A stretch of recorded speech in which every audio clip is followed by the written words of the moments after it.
I have enjoyed free expression in this country all my professional life and fully expect to continue to do so. Personally, I suspect highly unlikely to be arrested for whatever laws exist to contain free expression because of the undoubtedly privileged position that is afforded to those of a high public profile.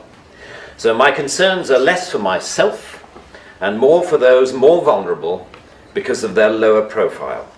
Like the man arrested in Oxford for calling a police horse gay. Or the teenager arrested for calling the Church of Scientology a cult. I read somewhere a defender of the status quo claiming that the fact that the gay horse case was dropped after the arrested man refused to pay the fine, and that the Scientology case was also dropped at some point during the court process, was proof that the law was working well, ignoring the fact that the only reason these cases were dropped was because of the publicity that they had attracted.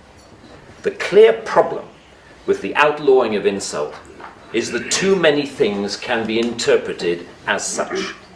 Criticism is easily construed as insult by certain parties. Ridicule easily construed as insult. Sarcasm, unfavourable comparison, merely stating an alternative point of view to the orthodoxy can be interpreted as insult.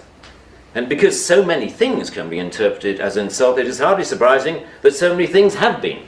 Underlying prejudices, injustices, or resentments are not addressed by arresting people. They are addressed by the issues being aired, argued, and dealt with, preferably outside the legal process. For me, the best way to increase society's resistance to insulting or offensive speech is to allow a lot more of it. As with childhood diseases, you can better resist those germs to which you have been exposed.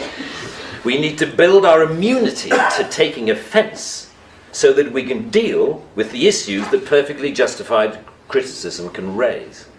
Our priority should be to deal with the message, not the messenger. As President Obama said in an address to the United Nations only a month or so ago, laudable efforts to restrict speech can become a tool to silence critics or oppress minorities. The strongest weapon against hateful speech is not repression, it is more speech. And that's the essence of my thesis, more speech.